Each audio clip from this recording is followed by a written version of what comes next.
How can you tell people that are so important how important they are in 20 minutes? You can't even tell one person how important they are in 20 minutes, let alone almost 100 people, right? Well, I'm going to do my very best to tell you. My background coming up from the inner city of Philadelphia, a lot of people think, it's very tough to make it in there, and it is. But when you have a support team, generally it starts with educators. A lot of you guys spend more time with your students than even their parents do. You're so important, you're so vital. I have Miss Fisher, Miss Peters, Miss Gardry, Miss Wolf Branch, Miss Foster. These were my educators in elementary school. I never can wait. I'm so humbled and honored to be in front of you guys. I never use a script when I'm speaking. The reason why is because I only want to use my heart. I feel like God blessed me with a gift, not just for sports and athletics, but for love of people. You never truly know how much you love somebody until you do something for absolutely nothing. Is that true? Think about all the work you guys put in. All the hours, all the studying, preparation, right? From one year to the next. No, I don't really think that you guys are honored enough. But I don't want to start an uprising today. I believe that educators should be not just the highest paid occupation. And I'm not saying this because I'm in front of you. I've always thought this way. I spoke in Pittsburgh to 1,800 educators. And I can't thank you enough. Because even though it may not have been you, isolated or individually, that did something for me, it was someone in your field that made a difference for me from kindergarten all the way through college. You should be appreciated every day of the week, whether school is going on or not going on. You're champions. You are champions. You are the most important element in every single occupation. Without you, there is no other occupation. Absolutely none. There is no me without you. Each one of you will inspire. You will plant a seed in someone's mind, in someone's brain, in someone's heart. You won't even know until the flower blooms that was a seed you planted. You will inspire a child to change the world, as you do. And I promise you, as long as I draw breath, you will all know how important you really are. You think about it every day. You wake up, you go into school, you take your plans and studies in. People say, hey, how you doing? It's just a normal thing, right? Normal routine. They have no idea what you put into every day. And some of you guys are parents too, right? So that means not only are you a parent to your children, but you're a parent to others' children. Don't take it lightly. Don't take it lightly. God's got big plans for you. Big plans for you. One day, somebody that you touch will rise up. It may be 20, 30 years later from now. Some teachers that have touched me are no longer here. But they always live inside of me. Because I could have been one of the statistics in Philadelphia of not making it out. People think, he's an athlete, so they're going to roll out the red carpet for him. Sports didn't make me successful. Teachers did. There were some of my teachers. My mother was a single parent, single mother. I had all the excuses in the world to fail. Every single term. Oh, I can't make it because my dad's not here. I'm the youngest of 4 children. Siblings roughed me up. Seemed like they hated me. A lot of jealousy and envy in families, even when none of them have much. Just because you smile. You guys are so important. Enormously important. You're going to help somebody take the excuses away from failure. Life is not measured by the number of breaths we take, but by the moments that take our breaths away. And you take my breath away. You take someone else's breath away as well. They may not tell you now. They may not tell you in 5 years from now. They may not tell you at graduation. But for some of the students that don't yet know how to take the time to say thank you, today, this morning, I say thank you for them on their behalf until they recognize how to say it for themselves. That includes for their parents, who you should also be told how important you are. I'm so humbled to see you, to know that all of you are educators. I prayed for a day where I could give back. Some of the teachers, like I said, that inspired me has passed on. But I still go back to even the elementary schools, because they need to see me, especially in the inner cities. They need to see me. They need to know it's pretty cool to love your teachers. It's okay, isn't it? Teachers are people too. But you're so important. I can't stress this. If it is to be, it's up to me. Let me hear you say it. If it is to be, it's up to me. Let me hear you say it. If it is to be, it's up to me. Let me hear you say it. If it is to be, it's up to me. Let me hear you say it. If it is to be, it's up to me. Let me hear you say it. If it is to be, it's up to me. Woo! Now, do you believe it? You gotta believe it, don't you? You are the difference makers. You're the difference maker. I couldn't even sleep last night because I was coming to see you. I couldn't even imagine, what was this going to be like? How many smiles would I see? How silly would they let me be? Would they want me to sit there in the podium? Thank you for not making me do this. Can you see why now? You can see now, right? A teacher once taught me, so important, like I said, growing up in a not so safe environment, clean environment. You know. Anybody here been to Philadelphia before? Can you raise your hand? Oh, look at these people laughing and stuff. You know what I'm going to say. Short of being downtown, you're probably like, I'm not so comfortable going out away from here, right? Well, at 17, I thought about things that I told my mom at 14. She was told that her children wouldn't amount to anything. I just happened to be there when her boyfriend said this. Man, that hurts. But at 14, what can I do? He's too small to play football beyond Pop Warner. High school, okay, he made it as a freshman. He won't play all 4 years in high school. Then when that happens, okay, he played high school football, but that's it. He won't make it out of the city. We sent letters in video. I don't know if you guys know about recruiting or anything, but we had to send what's called show-off tapes. My mother was one of the biggest supporters, but my teachers were right behind her. You would have thought I had 50 moms and dads, you know? Because every time I turn around, I got a school calling. Hey, we saw this guy's tape. We want him to come out. Now, of course, I wanted to go to, is anybody here from A&M? Texas A&M? All right.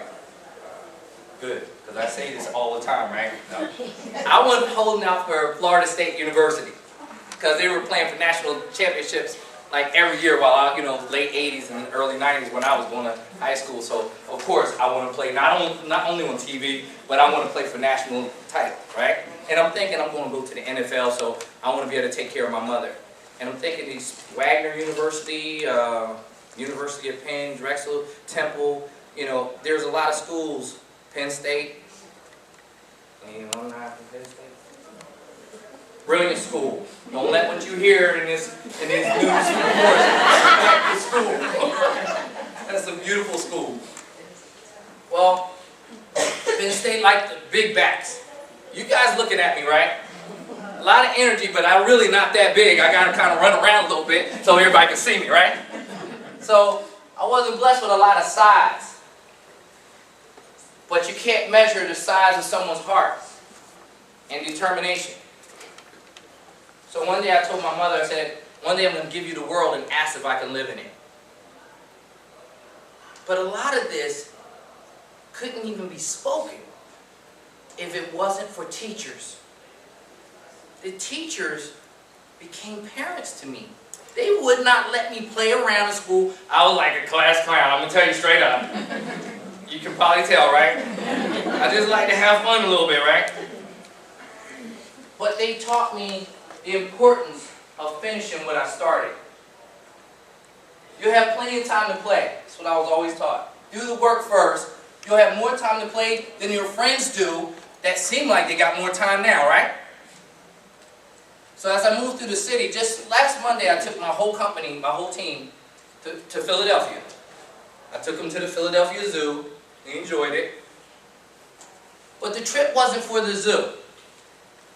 The trip was to drive them through the city so they can stop just hearing me speak and think the world was given to me. I was born with a silver spoon in my mouth because of the way I speak. Most people, when they meet me, they can't tell that I'm from the ghetto. Because I promised my mother I would never be ghetto. You see, you are that important because you lay down the foundation for a child. You guys are all like a major track team. You ever watch track and field? You're a relay team. The children are the baton. Without you, the baton doesn't go around the track. It's important.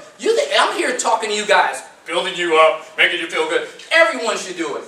But I need to be in front of some parents, other than just you, to let them know how important you are. You should see me then. I'll be here again in January 26th, to speak to a massive group, right? And it's funny that I'm here in this building today. It must be meant for me to get a feel for it, right? Because I'm going to speak for you again. But this time I'm going to let the other side hear what I think of you. Because if they think anything of me, little old me, for all these years, then they better think something of you. You are beasts. Not a bad beast, y'all. That's a good thing. You are extremely important to all of humanity. The economy will not get straightened out overnight. Didn't get messed up overnight. It's not going to be fixed overnight. But it's going to be people like you that are in this very room that are going to stimulate and re-stimulate the economy. Because you're going to spark the brains of people who actually want to make a difference. But people generally don't want to make a difference if they don't know somebody cares about them. Did y'all know that? Huh? Y'all know that most of the time people think, kids especially, I'm telling you, nobody cares about us. They don't care what we do. Let's just go do something. Let's go smell pot. Let's go just do that. Nobody cares. I'm going to let them know that someone cares. People don't care how much you know until they first know how much you care. Well, I care about you. We got to stop taking things so seriously because life's too short for that, isn't it? It's too short for that. Smile. You know you want to smile at people when you see them. You know you do, don't you? You need to smile at me now, right? See, I got me some friends. I got me some friends. I'm going to leave here today with a whole room full of friends. It doesn't kill you to say hello to someone when you're walking by. I had my mother-in-law walking past me. Oh, by the way, my queen is in the back. My sister, that's Jamise in the yellow. My sister Ebony. That's my queen. And I always tell people, you can't accomplish anything until you have a why first. The why is your reason for why you get up in the morning. Especially on times when we really want to sleep in, don't we? You know you do. You know sometimes you just want to turn over and act like that clock didn't just ring and wake you up. Oh, I got another couple hours of sleep. I just need something left. Please tell me it didn't say 6 o'clock. Hit the snooze button. I'll get 5 more minutes. Right? But you get up anyway. I adore you. I spend time in the military. I talk to military people as well. People always say thank you to the military. Yes, yes. Oh, thanks to them too. But what would anybody be without a teacher? You know, I just sat here and thought about it. That's why I get so humbled when I speak to educators. People say thank you for coming to Pittsburgh to speak to us. Thank you for coming to Philly. Thank you for coming to Jersey. Thank you for coming to California, Atlanta. I want to thank them. Because this is my way to say thank you to God for allowing me to keep a promise to Him. That if He ever gave me the ability to take care of my mother, I spend the rest of my life taking care of His children. That was a promise. I slept in the car for 2 months, so it wasn't always good for me. I'm just going to tell you the truth. I don't mind sharing this. We friends, right? I can tell you some stuff, right? You promise not to put it on Facebook? Too much search engines now, right? But I was blessed to come out of that. It wasn't the most pleasant, but I always said, you know, somebody's doing worse than I am now. And that's just the outlook I have on life. My mother passed away in 2001, but I was blessed in 1999, from 1999 to this year, to be rated #1 on the planet to do what I do for a living. And that's a blessing because I started off as supposed to be the worst out of the class. Worst just meaning I just couldn't sell anything. So they thought. You cannot measure a person's heart and desire. When the why is great enough, the facts don't matter. When the why is great enough, the facts don't matter. If the why is my mother, the fact that I live in the inner city of North Philadelphia does not matter. It no longer matters. The fact that I'm only 5'7" does not matter. The fact that I'm only 180 pounds does not matter. I'm going to play a big man sport. But I used to tell people, even as a little 6-year-old, I was playing with 15, 17, 18, 20-year-old guys. Football, tackle football with no pads on. Nobody told me I wasn't supposed to be playing with them, right? So I didn't know. I didn't know I wasn't a big guy. Thought I was, you know, vertically challenged. But if you can't touch me, you can't tackle me, right? You know what, guys? I used to run, everybody used to say, how did you make it? How did you run through tackles? And these people are like 255 pounds, 6'5", and this little guy ran through this tackle. How in the world did you? I run scared. I know what's going to happen if somebody that big actually really gets their hands on it, right? But it was no different than running home sometimes from school. And when it's normal, you just appreciate having shoulder pads, helmets on, and thigh pads, and all these things, right? Makes the fall a little easier. But you guys, I remember breaking the state rushing record in Pennsylvania. I went to Simon Gratz High School. I don't know if anybody's heard of that school, but Rasheed Wallace played with me, and we played basketball and all that stuff. We all use sports or entertainment or something like that to so-called get out, opportunity. But I always want to show people that education is fun too. It's fun to learn something. It is. Have we all heard the phrase, knowledge is power? Yes? I'm going to go a step further and I'm going to show you what you guys taught me. Or what your line taught me. It's just not knowledge is power. Knowledge is not power. So we have to stop saying it unless we're going to complete the sentence. Don't you teach your children to complete sentences? Complete the homework? Don't just do half of it and think we're going to go ahead and let you go, right? Knowledge is only power when applied. It's not just enough to know something, is it? You gotta apply it, right? We know the difference between right and wrong. We can do wrong just as easy as we can do right. Sometimes easier, right? It's more popular too. You guys, I just can't even stress enough, you mean the world to everyone. It's unfortunate that everybody doesn't just see that. Hopefully in time everyone will. The education is a big, big conversation piece. Not just for election years, but for any time. What you don't know not only can hurt you, but it can kill you. It can kill dreams. It can kill relationships. It can kill businesses. And then, of course, obviously, it can kill lives. Right? But it can also inspire. I tell people all the time, I don't really want to be, I know I'm called a motivational speaker, and that's great. But I'd rather inspire people than motivate people. See, if I motivate you, you get lifted up today. You get excited, right? Rah, rah, rah, rah. It's fun. It's cool. It's cool. But if I inspire you, then you take it with you. Forever. Even as I leave here. Part of me will stay with you. Just as part of you will stay with me. You inspire me to be the best I can be. You deserve me to be at 100%. So I'm the one honored to speak to you this morning. From the kindergarten teacher all the way to college professors and everybody in between. Guidance to success. That's what I call you. You are a navigation for children and others, even some adults, to success.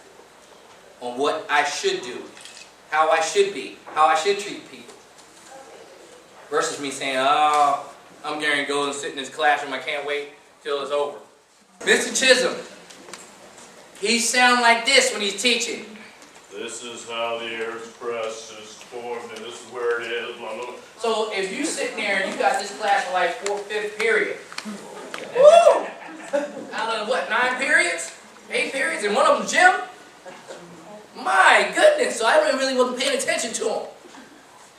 Then all of a sudden, he moved me from I was sitting in the back of a class to in front. He came into the classroom one day, and I know Mr. Blair had something to do with this, but he came into the classroom with my jersey on. See, the parents and a lot of the families, they would buy your jersey in the team store and the shops and all this stuff. But he was like plain, you know, boom, you know, always with the button-up shirts, and I mean, just you never see him as having fun at all. I walk into this classroom and everybody's like, stop! I thought someone was behind me. I'm like, what the heck? What's going on? He was in there running around with my jersey on, and from that day on, I was intrigued by him. Can I tell y'all something that I told the teachers in Pennsylvania? I really mean this. When I spoke in Pittsburgh, what they wanted me to speak about, ironically, was how do teachers that live outside of an urban community reach the children in the urban community. Pretty cool, huh? You know what I told them? Obviously being one, right? This comes back to what we were just talking about. Find something that you like about your children. That you ask them, how was their weekend? But don't just say, how's your weekend? Everybody's good, fine, fine. Isn't everybody going to say that? Yeah. Even if it's not. Right? Sometimes pick one of them out. Take your time. Just like we talked about reading that book, right? Take one out. Away from, hey, how are you doing in your classes? How, you're doing okay, but you could be doing better. Would you like some help? What did you do over the summer? And actually really listen. And I know you guys probably do that, but there was one thing when they asked me, how do you reach the urban community? Most of the urban children in these communities don't think you care. Because they don't think you can relate to them. And nor do you want to. But like I said about Mr. Chisholm, the moment you come, it's called common ground, everybody. Find common ground. It's just like in any relationship. Man and woman, women and women, men and men, friends. right? You have to like something about the person you're hanging out with. And believe it, when you're a teacher, your kids are hanging out with you. Sometimes more than you like. But that's what I was saying about that.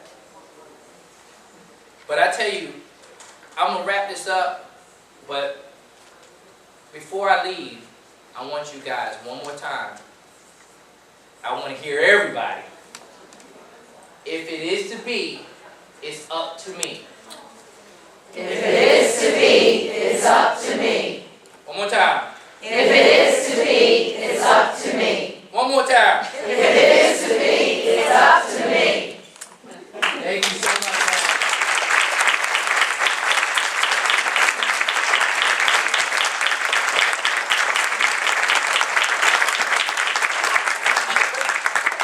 Say one thing about Cherokee. When he's talking about being in elementary school, don't you think his face looked just the same? He was just a little shorter. And when he's hopping around here, I go, I've got some of those kids in my high school. But I want to say something to you that Cherokee did not say and he would not say. The reason that I was so excited to have him here today. In education, we're going through a new process of evaluation, even though you're not certified. We've got the evaluation, we've got, our pay gets cut, this gets cut, but there's something that Cherokee has that I am so proud of him for, and something that we can all have that nobody can take away. So he cannot leave this room without me saying, he has the most integrity of anybody I know. Nobody can take that from him, and nobody can take that from us. So thank you.